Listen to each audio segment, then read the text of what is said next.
Fui eu quem assinou o protocolo.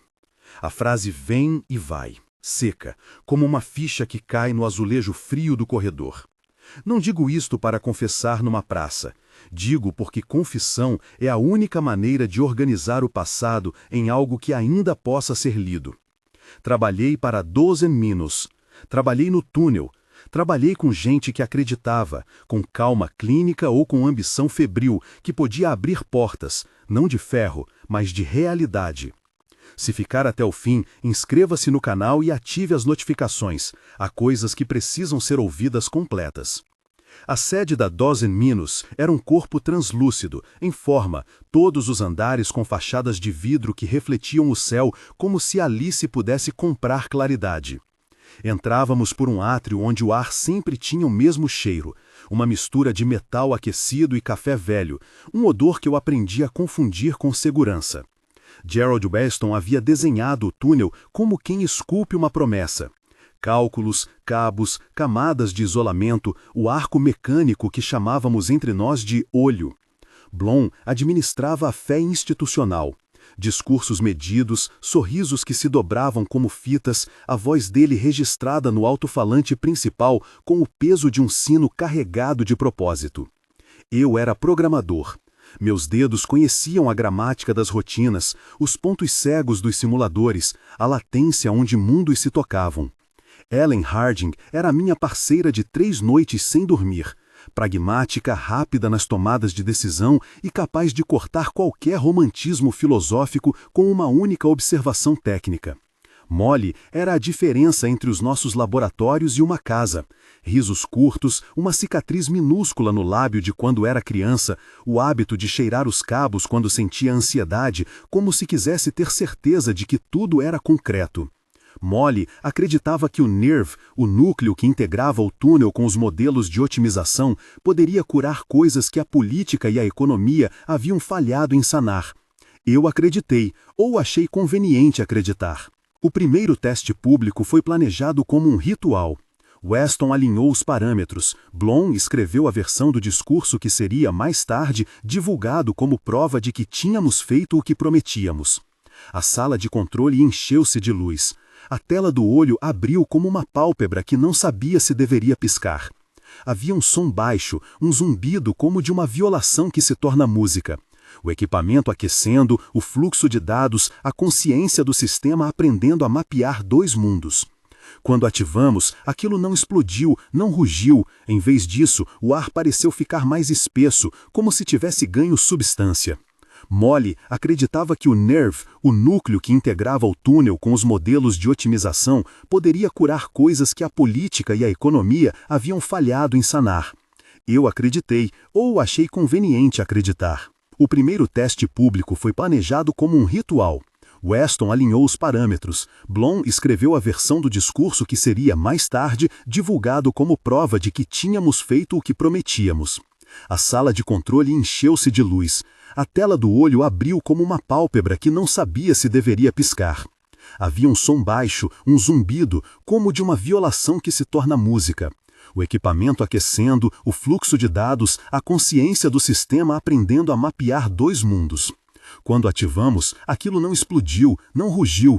Em vez disso, o ar pareceu ficar mais espesso, como se tivesse ganho substância. Molly acreditava que o NERV, o núcleo que integrava o túnel com os modelos de otimização, poderia curar coisas que a política e a economia haviam falhado em sanar. Eu acreditei, ou achei conveniente acreditar. Foi assim que começou a narrativa oficial. NERV provê soluções escaláveis, dizia uma manchete que o departamento de comunicação poliu até brilhar. Lembro de ter olhado para as fotos com a sensação de uma bebida muito forte, deliciosa e perigosa.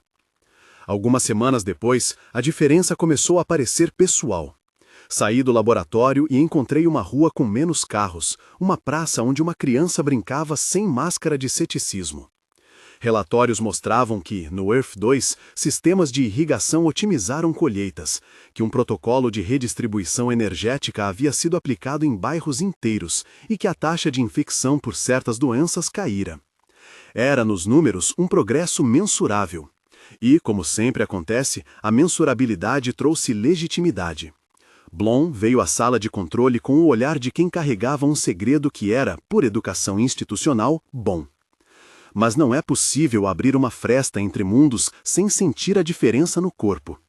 As memórias começaram a chegar como ruído de fundo. Às vezes eu acordava com o gosto metálico do túnel na boca. Noutras, sentia o calor de outra mão segurando a minha. Uma mão que podia ser a de Molly em outra vida, mas que pertencia a alguém que eu não conhecera naquela trajetória. Eram flashes, uma festa num apartamento com paredes azul petróleo que eu não lembrava ter frequentado. Uma canção que me chegava a complementar a minha infância. Houve ocasiões em que eu sabia coisas que não tinha vivido. O ritual de café de uma manhã que, segundo minhas anotações, eu não tomara. Era uma sensação de ter portas internas que se abriam sem a minha permissão. Ellen foi a primeira a me perguntar se eu estava bem de verdade. Sentamo-nos na sala de descanso, uma caixa com luz difusa e um aquecedor que tremia com um sussurro mecânico. "Você tem dormido?" ela disse. Tinha as mãos ainda trêmulas do relatório que ajeitava. Eu menti. Dizia que sim e procurava a estabilidade técnica das frases, porque era mais fácil fingir normalidade quando se tinha um gráfico para mostrar. "Os dados não mentem, Adriano", Ellen disse. Mas havia algo nas palavras dela que não se alinhava. Um receio escondido sob a precisão. As melhorias em Earth 2 são reais, mas estamos vendo anomalias de sincronização. Pequenos saltos de latência entre memórias, pessoas relatando déjà-vus intensos. É arriscado. Arriscado é uma palavra que cabe em relatórios e desaparece em corredores. Blom, por sua vez, insistia em pragmatismo. Há custos na mudança, sim. Risco tolerável. Weston fechava os olhos quando eu conversava com ele noite adentro sobre a possibilidade de contaminação de memórias. "Teorias não são inimigas", dizia. "São mapas. Precisamos operar com o mapa." A verdade é que todos queriam continuar. Por prestígio, por financiamento, por uma crença não declarada de que estavam na frente de algo que justificaria qualquer sobressalto humano. Molly começou a dizer coisas estranhas em voz baixa. Um dia, no refeitório, ela falou de uma irmã que nunca chegara a existir em minha cronologia. "Ela me chama no sonho", disse ela, com o rosto iluminado pelo refrigerador de suco. Peguei a mão dela sem pensar. A pele estava morna e havia uma pequena cicatriz que eu não lembrava de tê-la notado antes. Na semana seguinte, recebi uma mensagem curta dela. "Tem algo olhando a gente do outro lado." Achei que era uma brincadeira. Não era. As versões dos outros começaram a aparecer em relatórios confidenciais que circulavam entre nós numa rede ofuscada. Não eram espectros nem hologramas, eram pessoas com pequenos deslocamentos, um hábito de colocar a caneta atrás da orelha, uma forma de franzir a sobrancelha, que quando vistas reagiam como quem encontra um espelho com diferenças. Havia relatos de equipes que iam ao entroncamento do túnel e encontravam uma sala similar, mas com mobiliário trocado, com fotografias diferentes nas paredes. Em Earth 2, alguns de nós tinham escolhas que aqui não tinham sido feitas. Era como olhar para vidas que poderiam ter sido e que agora esbarravam nas nossas. O problema, como em todas as grandes máquinas, era a pressa. Blom queria resultados, cartas de progresso para investidores e ministérios que tivessem medo de perder a janela de vantagem. Weston queria resolver os paradoxos de sincronização com mais poder computacional. Ellen, no início, apoiou uma contenção cautelosa, depois viu o painel de métrica subir e acabou cedendo. Eu me vi empurrado, cúmplice por gradiente, até o ponto em que a inércia institucional se transforma em compulsão. A primeira vez que eu ouvi o som do invasor foi no meio da noite, quando o turno de segurança trocou de turno e as luzes de emergência fizeram filamentos nas janelas. Eu estava no corredor que dava para o olho do túnel. Havia um azul diferente naquela noite, não um neon de instalação, mas uma pelagem de azul que parecia sugar a luz. O sensor nos mostrava uma forma se movendo longe das coordenadas previstas, algo que não fazia sentido nos nossos modelos, e mesmo assim estava lá, deslocando-se com precisão de predador. "Interromperam-me", disse uma voz pela rádio. Era Molly. Era o último som que eu ouvi dela antes do alarme. Quando corremos, encontramos as marcas na porta do alojamento de técnicos. Não eram arranhões humanos, eram impressões ovais, como olhos enormes pousando na superfície e arrastando. A equipe de segurança tentou, os protocolos falharam. Tudo o que as câmeras captaram depois foi uma sombra azul partindo para o corredor de serviço, como se tivessem encontrado um caminho que não era feito de concreto, mas de insanidade. Molly morreu numa abertura que não devia ter sido aberta. Não descreverei a cena com detalhes mórbidos, não serve ao propósito. Havia uma presença de luz branca que recortou a forma dela e depois silêncio. Fomos avisados por um supervisor com voz de quem fala em público. Meu corpo reagiu antes da mente. Uma corrente de ar quente, depois uma queda de temperatura, o gosto metálico no ar. Ellen chorou pela primeira vez que eu vi depois do primeiro teste. Um choro curto, partido, que não cabia no protocolo de segurança. Blom disse o que sempre disse nestes momentos. Perda lamentável, anomalia inesperada. Ele caminhou pelo perímetro com a calma de quem encara um relatório e anota uma correção. Aconteceu de outro modo para minha consciência. Nas horas que se seguiram, comecei a perceber entradas que eu não registrara. Lembranças de manos que seguravam as minhas em realidade diferente. De uma Molly que sorria num apartamento com uma lucidez que não existira no nosso caminho. Memórias que vinham com imagens de uma cidade mais limpa e com uma dor que eu não conseguia explicar. Houve um momento em que, sentado na cadeira de monitor, senti o rosto de outra pessoa, outra versão de mim, apertar a minha testa como quem tenta medir temperatura. Não sei se foi empatia, tinha pouca dignidade para isso. Sei que fiquei com a sensação de que parte de mim havia sido arrancada e costurada em outro corpo. O que fizemos a seguir foi burocracia aplicada ao medo. Weston propôs uma investigação interna que tinha o desenho de controle. Blom pediu calma pública. Não houve julgamento público imediato. A agência teve pressa em conter o vazamento de informações para preservar contratos e evitar pânico. Mas as portas se fecharam fisicamente. Para entrar na câmara do túnel, havia checagens biométricas adicionais, novos níveis de validação. Nós, que construímos aquilo, fomos colocados atrás de mais barreiras. Fomos também, curiosamente, os primeiros a ser observados. Eles começaram a prender pessoas. Não numa cela com grades, mas em quartos limpos com observação constante, onde as memórias delas eram analisadas como se fossem falhas de software. Alguns dos detidos eram versões de nós mesmos que não sabíamos que existiam, capturados por patrulhas que cruzaram limiares e trouxeram de volta corpos com etiquetas diferentes. A sensação era de viver sob vigilância, com a própria identidade sujeita à checagem. Certa tarde, encontrei um dos paralelos no corredor de entrega de correspondência. Era eu, e não era. Ele tinha um pequeno corte no lábio, exatamente onde uma infância divergente deixara um traço. Seus olhos, quando me viram, mostraram uma compreensão que não era hostil, mas tão implacável quanto um espelho que devolve um rosto que você evita. "Você está bem?" perguntei, e ouvi o som da minha voz como se viesse de outro quarto. Ele sorriu com um abandono que me doeu. "Mais do que você pensa", disse. Havia ternura e rancor na resposta. Era um diagnóstico. Foi naquele instante que percebi a extensão do erro. Não se tratava apenas de consertar um algoritmo. Abrimos uma via que permitia que as escolhas e as culpas circulem. Quando um mundo toma soluções emprestadas de outro, as dívidas não somem, elas se transferem. O Nerve prometera resolver desigualdades, mas o preço era uma contaminação de histórias individuais. Eu comecei a distinguir memórias minhas e memórias emprestadas por intuição, como se alguém tivesse misturado 2 rolos de filme e agora cada frame pudesse ser de qualquer um.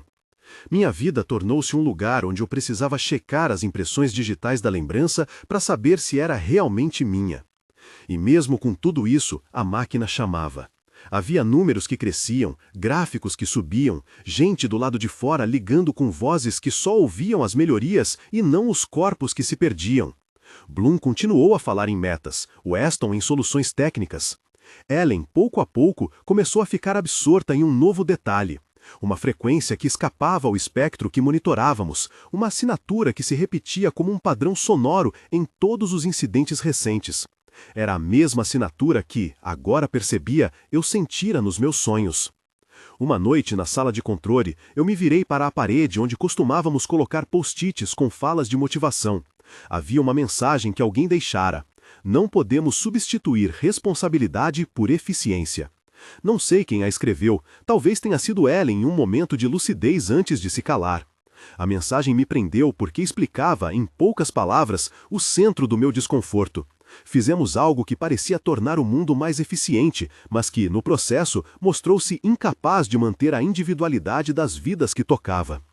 E então houve um dia quando o túnel se abriu sem autorização. Não foi um teste programado, foi um estalo no sistema, uma falha que nos pegou de costas. Luz branca irrompeu do olho como se alguém tivesse ligado uma lâmpada de sol no centro da sala. O azul do invasor voltou, desta vez em maior escala. E com ele veio um som que não era som, mas uma pressão no estômago, como se o ar quisesse moldar-se em ideia. As sirenes soaram, corridas alucinadas, gritos. Vi pessoas que eu conhecia perder a linha entre o que era memória e o que era presente. Olhares viajando, mãos procurando por rostos que pertenciam a outras vidas. Quando tentei correr rumo à câmara de segurança para ver as câmeras externas, meu corpo reagiu diferente do esperado. Havia outra versão de mim na frente da porta, bloqueando com a calma de quem já havia testemunhado aquilo em outro lugar. Nossos olhos se encontraram e foi um reconhecimento de ambas as direções. Não, você não pode passar. Ele disse com a voz que eu conhecia e que, naquele eco, parecia ser de outro mundo.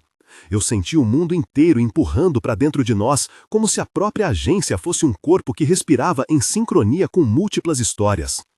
Não quero terminar aqui com um gesto grandioso, não me cabe. Quero apenas deixar a narrativa suspensa num instante em que tudo ainda podia retroceder ou explodir.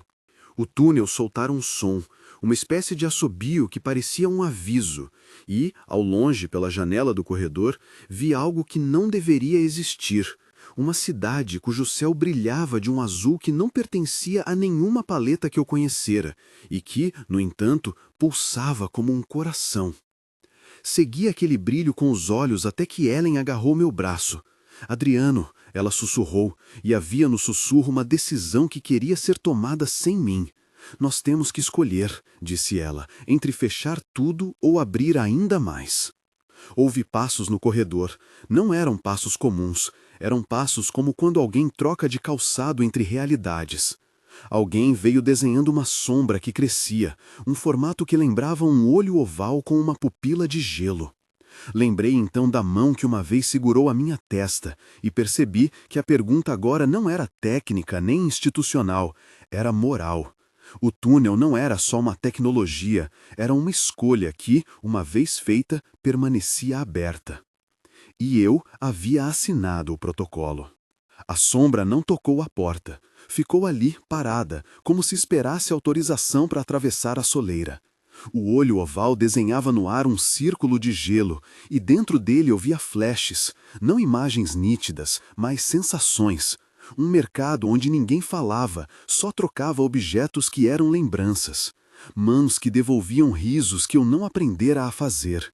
Uma chuva que soava como estática de rádio. Aquilo vinha com a mesma assinatura que Ellen ouvira, um padrão que repetia uma frase rítmica, quase musical, e que, nas minhas noites, havia se apresentado como sonho. Ellen puxou o meu braço com força. Seus dedos estavam brancos, quase translúcidos sob a luz estroboscópica da sala de controle. Adriano, ela disse de novo, mais firme, nós sabemos o que acontece se fecharmos. Pessoas ficam presas do lado de lá. Memórias não se reintegram. É como cortar um nervo e esperar que o corpo não sinta. A respiração dela fazia tremeluzir os fios soltos do meu sobretudo. Blom apareceu na porta lateral, suas costas compridas recortadas pela luz azul. Ele olhava números na tela, números que sempre o haviam consolado. Não há parlamentos em crise suficientes para deter o progresso. Ele falou como quem pronuncia uma sentença inapelável. Fechar é garantir estabilidade. Abrir é convidar ruído. Vocês sabem o que isso significa para nossas métricas. Weston ficou ao lado do painel, mão sobre um dos osciladores. Seus olhos tinham a obsessão calma de quem encontra um problema como quem encontra um quebra-cabeça. Se conseguimos isolar a assinatura e filtrá-la, ele começou, poderíamos medi-la, modelá-la, neutralizá-la. Não é uma questão moral, é um problema de engenharia. O que você chama de neutralizar? Ellen cortou. Apagar, redefinir? E quem decide o que é autenticamente humano? Quem autoriza a limpeza de memórias? As palavras de Ellen não pediam resposta técnica, pediam nome. Eu soube naquele instante que o meu corpo inteiro queria responder por algo que eu não possuía mais. Assinar o protocolo era mais que um gesto administrativo, era um juramento que ecoava no corpo e agora exigia contabilidade. A sombra alongou-se, um membro que se abria como uma lâmina fina, depois outro, até ter a forma de um corpo deslocado. Não era humano na nossa acepção, e ainda assim trouxe um timbre de familiaridade, o jeito de inclinar a cabeça que eu lembrava de alguém que nunca fora meu. Quando finalmente falou, a voz saiu sem som, e eu entendi com o estômago antes de entender com a mente. Você já foi dividido, disse a sensação. Você já foi emprestado. Não temo não ser sua frase, golpeou como punhal. Havia por baixo da frase uma realidade prática. Ela sabia de mim, sabia que eu e minha outra versão tínhamos existido em paralelo. Mostre-se, ordenei, embora sentisse vergonha de usar um imperativo num diálogo que não pertencia ao meu mundo. A sombra emitiu outra sequência, a assinatura transformada em imagem. Minha mãe, no apartamento antigo, estendendo a mão com um prato de biscoitos. Eu, uma criança, recuando, a rua de paralelepípedos onde aprendi a andar. Vi memórias que eram minhas e também não eram. E no final, como se rematasse um contrato, apareceu meu próprio rosto, mais jovem, sem as cicatrizes de ansiedade que o emprego e a máquina haviam me dado. Ele sorriu, com um sorriso que eu guardara como possibilidade. Sou eu, disse a imagem sem palavras, e não havia mentira nisso. E não sou. Sou aquilo que você permitiu ser cedido. Sou o que ficou para trás quando vocês fizeram o Nerve trocar cheques de lembrança. Ellen soltou um som que poderia ter sido um riso ou um pranto. Então é isso, sussurrou. Não é só uma falha, é um mercado que se tornou organismo. Alguém está pedindo de volta o que foi transferido. Blom desdenhou. Reivindicação não é argumento técnico. Se há perdas é porque houve ganho em outro lugar. Economicamente, podemos quantificar. Você não mede o que é essencial, disse Ellen, com os olhos ardendo. Ele está pedindo de volta pedaços de sua própria pessoa. Você o vê e quer reduzir a dor a um balanço. A sombra, eu, fora de mim, ergueu uma mão que tocou o ar como quem toca vidro. Onde a sua ponta passou, os monitores pipocaram, imagens sobrepostas, rostos que piscavam entre si, e, por fim, uma síntese. Fechem, disse a coisa com a calma de quem abre e fecha cortinas. Fechem e parem a troca. Ouçam, se não fecharem, nós abriremos, e então não haverá mais pertencimento, apenas fluxo. Então abra, disse eu, porque não sabia mais o que era meu papel. O meu duplo me olhou com pena. Você não entende, foi quase um sussurro. Abrir é invasão. Nós, do lado de lá, não queremos ocupar. Nós queremos reconciliação. Vocês tomaram, e o preço é a nossa ruína. Se vocês abrem sem limites, tornam-nos iguais a vocês, domesticados, fragmentados. Se vocês fecham, vocês nos deixam morrer sem casa. Silêncio. O túnel anunciou, por baixo de tudo, um trio contínuo, o ruído de máquinas que precisam de um comando. Weston puxou a alavanca primária, como um médico que precisa interromper uma cirurgia para ler uma curva. Posso isolar a frequência, afirmou, com a voz enrolada entre o medo e a esperança. Posso criar um filtro que permita apenas passagens autorizadas. Nós podemos negociar latência, largura de banda, prioridade. Negociar latência, disse Blom com um sorriso que tentou ser suave e soou seco. Você fala de mercados, de contratos. Nós falamos de vidas, respondeu Ellen. Esse túnel começa por um contrato que vocês assinaram sem testemunhas. Não é tarde para rasgar o papel. Rasgar o papel. A ideia me atingiu com força. Lembrei-me, de repente, do momento no qual pus o nome na linha. O gesto não era solene como um juramento. Fora apressado, frio, com café frio ao lado. Assinara porque me disseram que era inevitável e que minhas hesitações seriam penalizadas por perda de emprego, por exclusão. Assinara por medo de ficar de fora da curva, o medo que no fim fizera de mim um transmissor. Você pode cancelar o protocolo, disse o meu outro eu, com voz que agora parecia sair de dentro do tórax de quem o temeu. Não é tarde para você, mas cancelar exige coragem, e não é só coragem de vocês, é coragem de nós também. Nós teremos que aceitar de volta o que sofremos. O corredor borbulhou com vozes das comunicações externas. Havia repórteres, claro, mas também grupos que exigiam transparência, advogados que viam uma brecha para processar, e famílias de cuja memória alguma coisa havia sido sacada. A cidade lá fora, caso fosse a mesma que eu conhecia, não entenderia a intimidade daquela escolha. Ela enxergaria consequências e discursos. E ainda assim, tudo o que realmente pesava na sala era o rosto de alguém que poderia ser eu ou um de nós. Se fecharmos, disse Blom por fim, limitamos danos. Se abrirmos, concedemos a possibilidade de caos. Eu escolho limitar.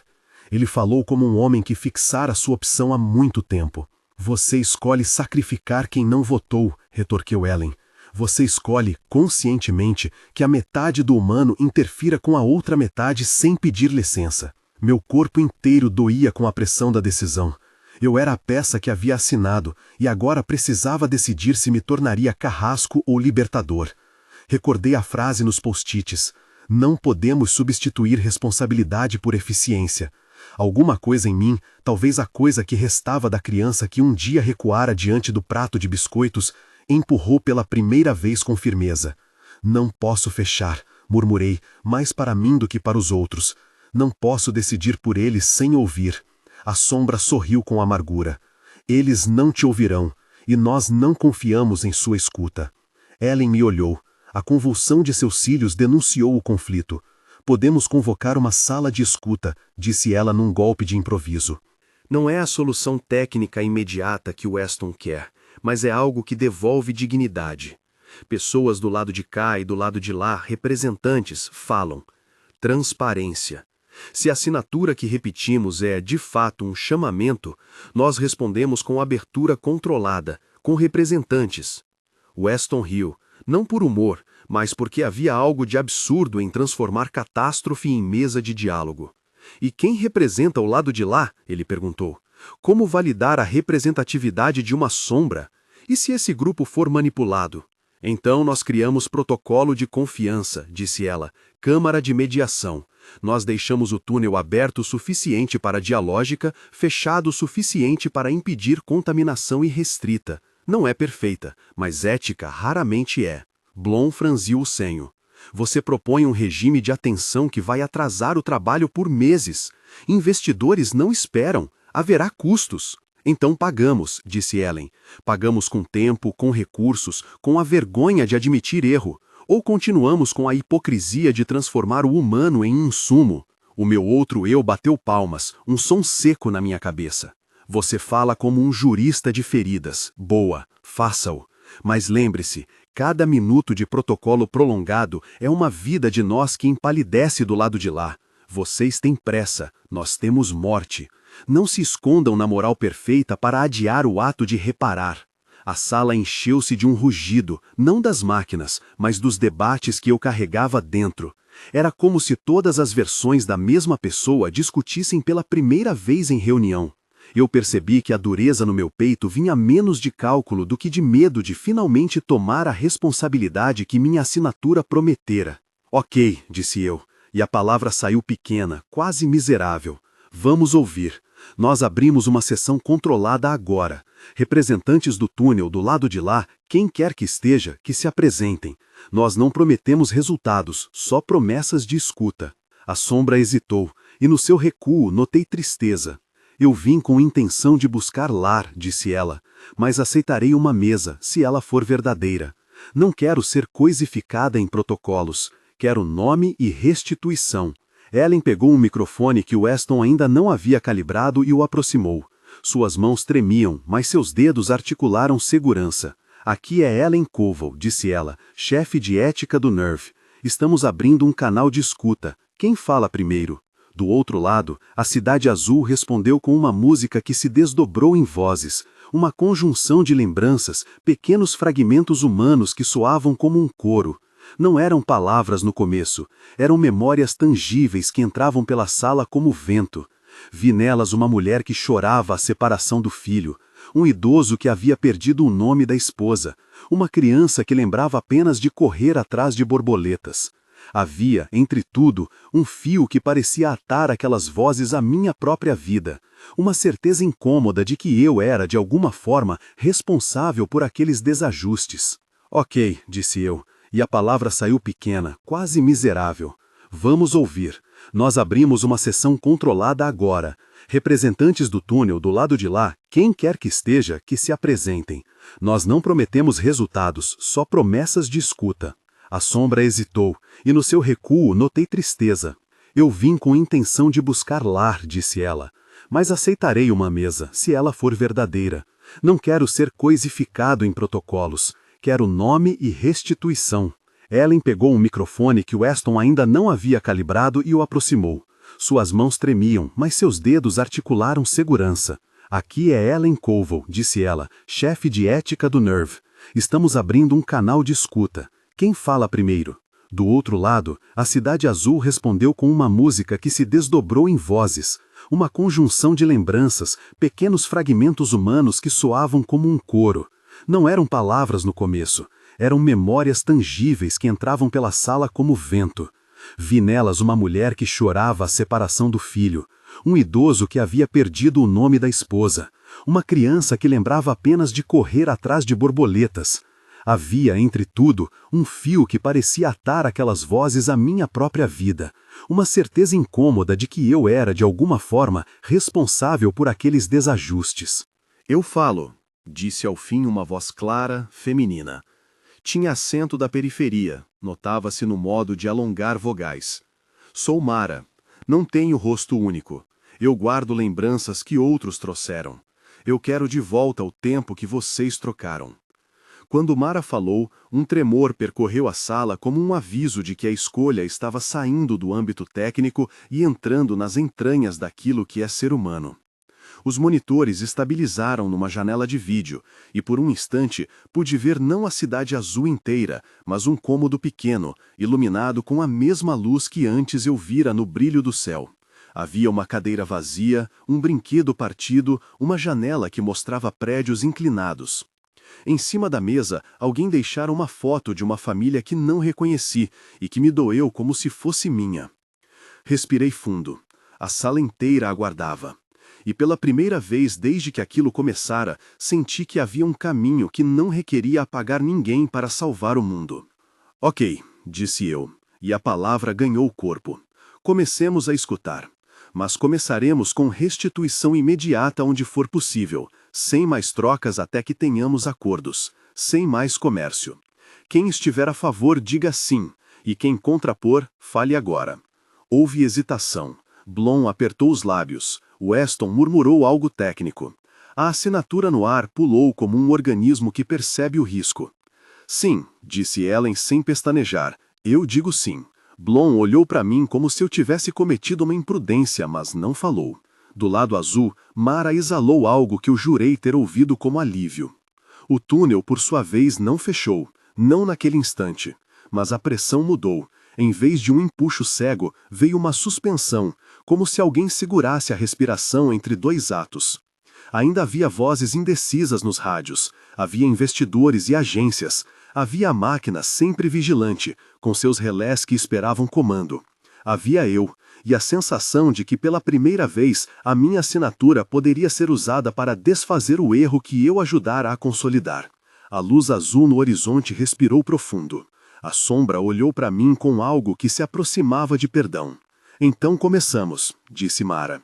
Mas saiba, ouvir é só o primeiro passo. Vocês terão que devolver pedaços que já foram usados. Vocês terão que aceitar que não podem nunca mais trocar memórias como mercadoria. Se negociam, que sejam com carne e nome. Ellen assentiu. Assinaremos protocolos de restituição. Vamos abrir candidaturas para restituição imediata. Faremos um comitê misto, do lado de cá e do lado de lá. Blom bufou, mas não falou. Weston já mexia nos controles, ajustando a saída do túnel para um modo de troca restrita. O ruído mudou. Deixou de ser a lâmina cortante para virar um sussurro de rádio bem sintonizada. Houve por um momento uma espécie de trégua. A Cidade Azul recuou um pouco, o olho oval diminuiu e o túnel ficou menos voraz. Mas o ar ainda trazia uma assinatura, a lembrança de que nada se consertaria de uma hora para outra.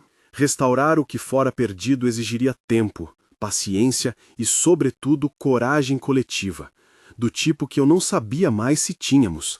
Quando a primeira ordem de restituição foi emitida, uma medida pequena, devolver uma memória de infância a uma mulher que chorava no outro lado, senti algo quebrar e, ao mesmo tempo, algo juntar.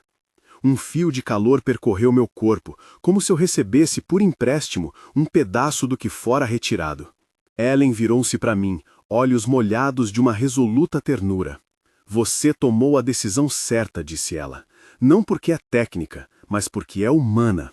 Eu não soube responder. Olhei para o painel onde minha assinatura estava registrada, aquela linha fina que eu assinara semanas atrás.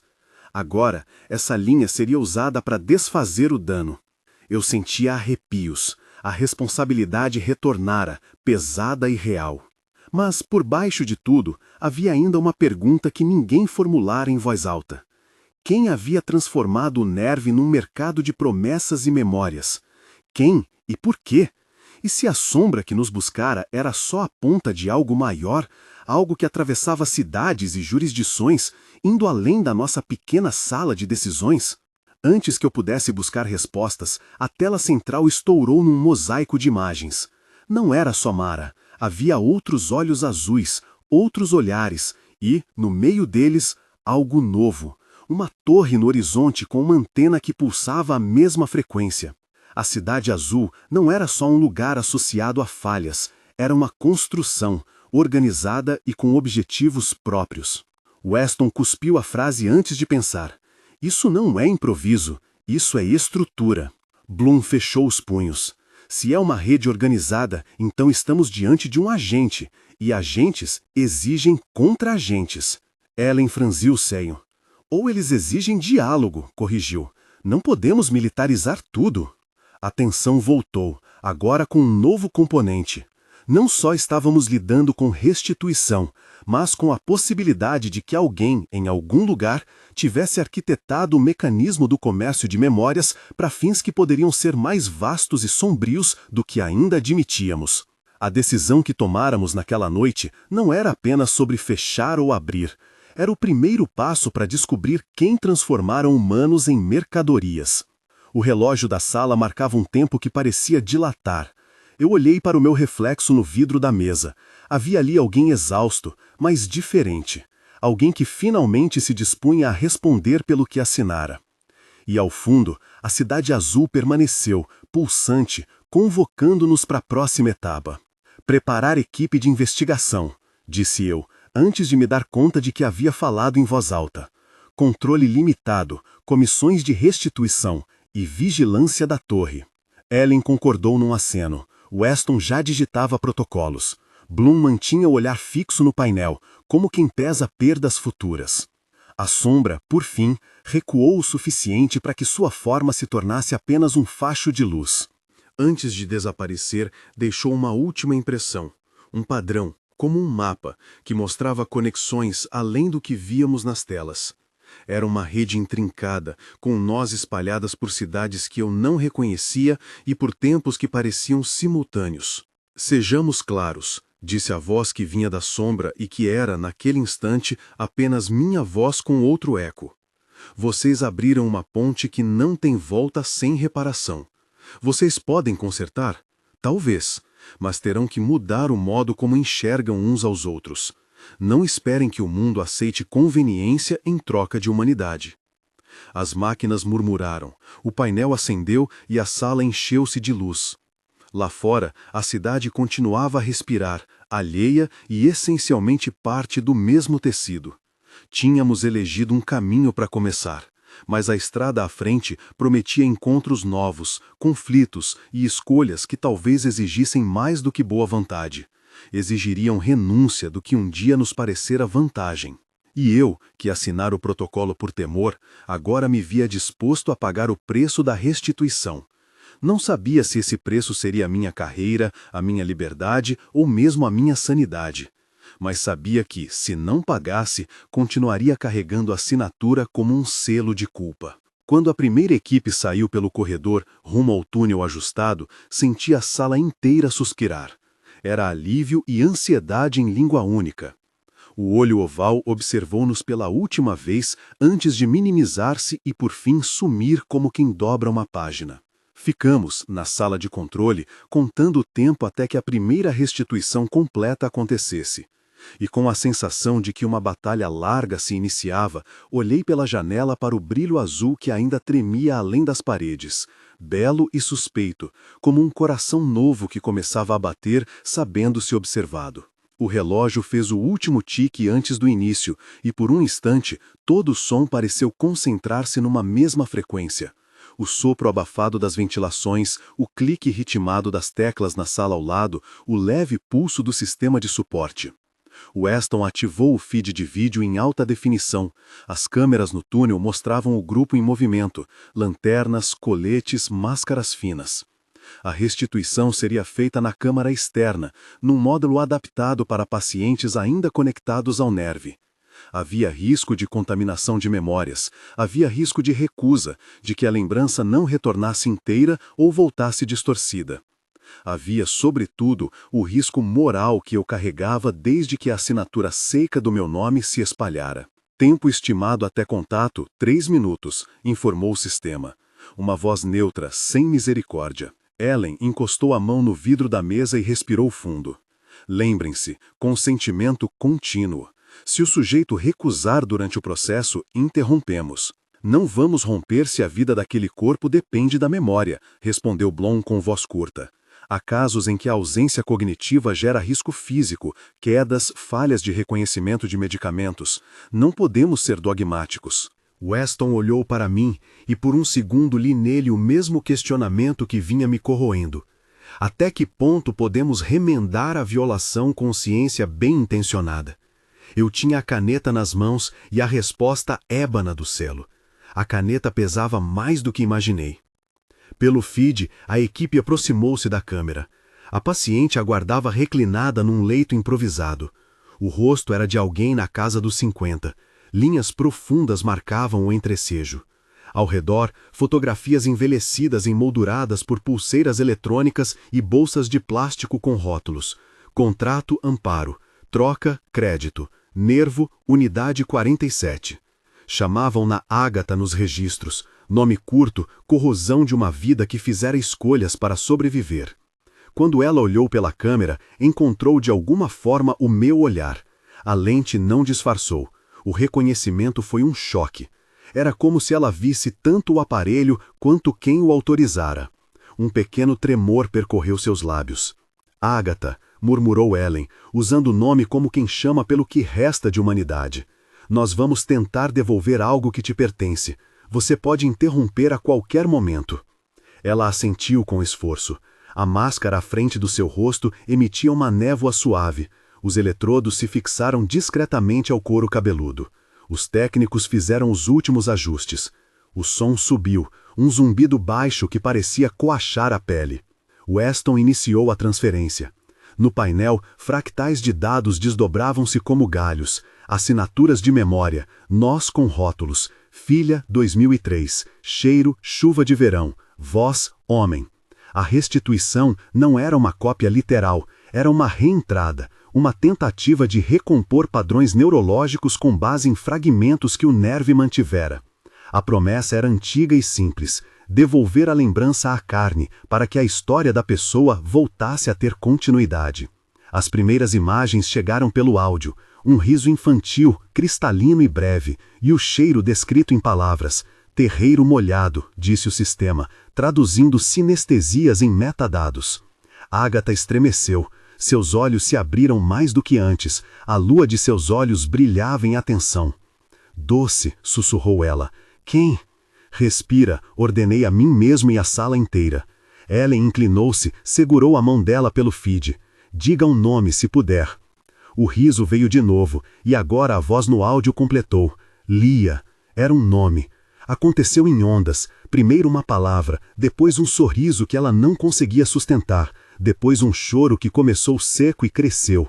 Não era apenas memória que retornava, era o peso de anos sem Lia, o que foi vendido em troca de alimento e noite de teto, as noites vazias que se prolongaram. Agatha chorou forte, agarrando as cobertas como se segurasse algo que quase se apagava. Ela me chamava, articulou quebrada. Eu a levei ao rio naquele dia, nós colhemos mangas, eu prometi que... Weston começou a modular o fluxo. Precisamos regular a intensidade, avisou. Se saturarmos, há risco de confabulação. A pessoa mistura memória com projeção. Ela quer mais, disse Ellen, os olhos brilhando. Havia uma empatia quase infantil na urgência de permitir que a pessoa recuperasse o próprio passado. No painel, um nó do mapa, minúsculo, brilhou. Era a primeira restituição, um ponto que piscava dizendo, progresso. O alívio na sala soou como um suspiro coletivo. Blom apoiou-se na cadeira e permitiu-se um sorriso contido, o primeiro desde que a notícia da torre fora decifrada. Então, sem aviso, uma onda percorreu os monitores. Não era falha de hardware, a transmissão do túnel chiou, oscilações cortaram o feed de vídeo por 2 segundos. E no retorno a imagem de Agatha estava diferente. Havia algo que não estava na expressão anterior, uma lâmina de reconhecimento, um olhar que buscava um rosto nos técnicos. Um pedaço de áudio sobrepôs-se, uma voz, não humana na sonoridade, mas com cadência humana, arrastou uma frase curta em tom quase paternal. Reparar demora-se no coração alheio, dizia a frase. A tradução automática tentou decodificar e ofereceu várias opções. Reparar exige sacrifício. Você não corrige sem imputar. Mudar a visão requer dor. A sala congelou. A voz era a parentesa da sombra que ecoara antes, o mesmo timbre metálico, mesma intimidade desconfortável. No mapa, mais nós piscavam, agora coordenados. Segmentos de rede se reorganizaram com inteligência. O padrão que a sombra deixara antes fora ativado por alguma rotina de teste. A torre no horizonte estava trocando sinais com nós que não eram somente repositórios de memórias, mas estruturas de testagem, de resposta. Era como se assistíssemos ao sistema aprendendo a reagir. Interferência externa, disse Weston, sem conseguir esconder a rigidez do medo. Há um handshake vindo da torre. Está tentando validar a integridade da cadeia. Validação para quê? Perguntou Blom, a voz curta. Para impedir que a restituição siga? Para catalogar a nossa ação e denunciar? Ellen, porém, não recuou. Ou para negociar. Ela enxugou os olhos de Agatha com um lenço e falou com calma. Nós estamos aqui para consertar o que foi quebrado. Não estamos aqui para guerrear com lembranças. Agatha, enquanto isso, trancou os olhos no monitor e com voz sussurrada disse algo que golpeou direto na minha garganta. Você também sabe o que é perder uma promessa. A frase me atingiu por ser meia-verdade. Eu sabia. Tal como muitos, eu tinha prometido a mim mesmo que assinaria apenas para evitar um colapso maior. Prometer a agir com responsabilidade. Promessa, eu sabia agora, era moeda tão corrompida quanto o Nerve. Promessas eram um motivo pelo qual Agatha fizera escolhas impossíveis. No painel, a torre replicou, uma janela emergente com uma visualização, uma colmeia azul com linhas internas, uma espécie de logo ou assinatura. No centro, por um segundo, cruzou uma imagem em alta resolução. O mesmo rosto que vira entre as imagens, não exatamente humano, não exatamente notável. E em letras pequenas, algo como instrução. Ajustar permissões. Provar fluxo. Weston puxou a mão para trás do painel, as articulações brancas. Eles estão tentando recompor a topologia da rede. Isso pode significar que vão isolar nós que cooperam conosco, ou que vão tentar reabsorver memórias que saírem do circuito. Reabsorver?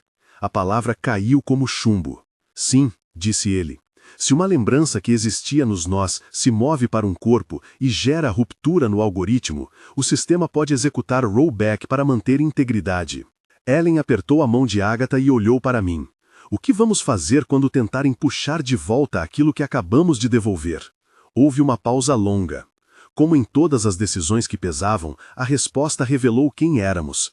Se escolheríamos proteger a restituição e, com ela, arriscar uma retaliação mais ampla, ou se escolheríamos criar um precedente de prudência que manteria a estrutura viva à custa da vida liberada. Seguimos, disse Blom, a resposta seca como aço. Se a restituição não é segura enquanto o sistema vigia, teremos que torná-la rápida e indetectável. Precisaremos de rotas alternas, criptografia de sinal que não deixe vestígio, e, se nos for possível, um lar para quem recuperar lembranças, um lugar sem conexão. Isso favorece a clandestinidade. Ellen não negou o traço de tristeza. Mas cada saída clandestina é abrir uma janela para a injustiça. Quem tiver recursos escapa primeiro. Exato, Weston murmurou. Os nós nas cidades menores serão os primeiros a serem reabsorvidos, eles têm menos proteção. Precisamos mapear prioridades, crianças, idosos com risco de vida, pessoas que não conseguem reconhecer familiares. Prioridade humana e logística para mantê-las offline por tempo suficiente. Agatha, ao meu lado no monitor, abriu um sorriso que me atravessou. Era pequeno, ferido, mas real. Posso ouvir a Lia cantar, disse, e suas mãos buscaram uma fotografia na cabeceira. Havia no gesto a reconciliação de alguém com parte do que fora perdida. Foi o suficiente para que decidíssemos. Ordenei que Weston mantivesse a conexão ativa contra a prudência técnica. Pedi a Blom que começasse a traçar as rotas seguras de exfiltração. Solicitei a Ellen que conversasse com os pacientes com voz calma e comuniquei à equipe no túnel que acelerassem a operação. Do lado de fora da janela, o brilho azul da cidade refulgia como um coração que não entende limites e insiste no seu compasso. No mapa, nós começaram a piscar em grupo, numa reação que parecia medir nossa ousadia. Sabíamos que havíamos acionado algo. Sabíamos também que recuar agora significaria aceitar que as memórias continuariam à venda. Não recuamos, disse eu, mais para a sala do que para mim. Não enquanto houver gente viva para sentir a volta de suas histórias. O primeiro nó piscou forte, em sinal de tentativa de contato ativo. Os outros ao redor do globo responderam em cadeia. Era o som de um mecanismo que percebia e reordenava.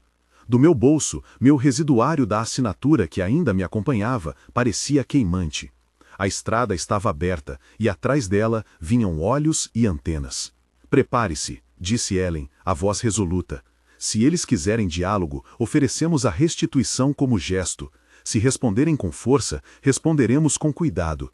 E, ela hesitou, se necessário, com guerra. A palavra pairou no ar.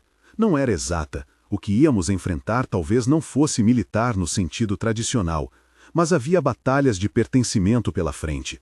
Batalhas por quem manda nas memórias, por quem decide o que pertence aos corpos e o que pertence às redes. Lá fora, o céu azul da tela parecia pulsar com a torre ao centro. Na sala, as luzes do painel se multiplicavam. Havia tanto a consertar e tão pouco tempo para provar que um gesto de reparo podia ser mais que um ato técnico. Precisava ser uma mudança de olhar. Mandei que a equipe mantivesse foco nos pacientes.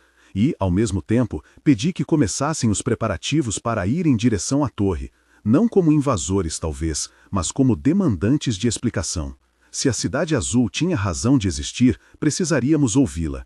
Se era um pensamento coletivo que se havia sentado sobre a humanidade, precisaríamos confrontar seus porta-vozes. Enquanto a restituição em Agatha prosseguia, com lágrimas e sussurros, o mapa exibiu na tela central uma nova informação. Um pulso que vinha do interior da torre, traçado em forma de rota, direta, com poucos desfechos, apontando precisamente para nós. Recebemos um convite, murmurou Weston, antes de entender que não era cortesia, era provocação. Ou, menos mal, era a primeira abertura para um encontro que poderia decidir como veríamos uns aos outros doravante. A equipe no túnel continuava a trabalhar, e Agatha murmurava o nome Lia, como se fosse uma oração. No painel, os nós do mapa brilhavam, e a torre, lá no horizonte, respondia em ondas. Com um gesto quase imperceptível, peguei o dossiê onde constavam os nomes das cidades conectadas. Era hora de traçar rotas, mas também de traçar princípios. Se íamos à torre, que fosse com a intenção de devolver o que nos foi tirado, não para cobrar mais usufruto.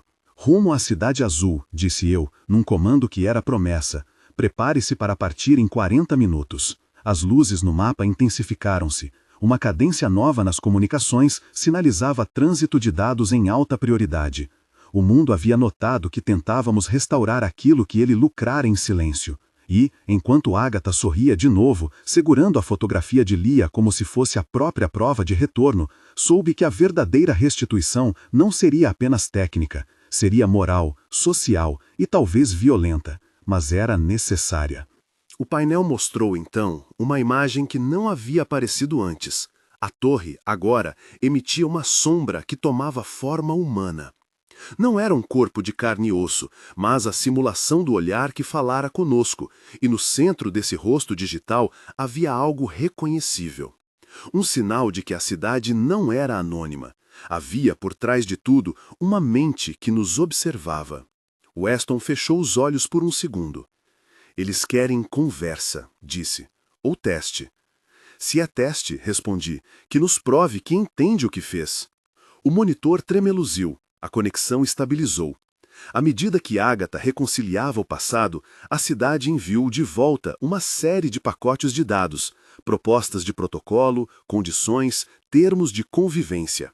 Adiante, a estrada nos esperava, cheia de nós acesos, de recuos e exigências, de vidas a recompor. Saímos da sala de controle com o gosto metálico da urgência nos lábios. O túnel nos engoliu outra vez, e fora dele, a Cidade Azul continuava a pulsar, bela e perigosa. Quando a porta se fechou, ouvi ainda o sussurro daquela voz. Mudem o modo como enxergam uns aos outros. E senti que, se íamos até a torre, não seria para pedir licença ao sistema que mercantilizara a humanidade. Seria para resgatar o que havia sido vendido e exigir que ninguém mais pudesse comprar ou vender aquilo que faz uma pessoa ser quem é. As luzes do mapa piscaram uma última vez antes de uma série de nós acenderem em ritmo acelerado. Havia uma rota saindo da Cidade Azul, direta e sem intermediários, o caminho para a torre. Vamos, disse eu.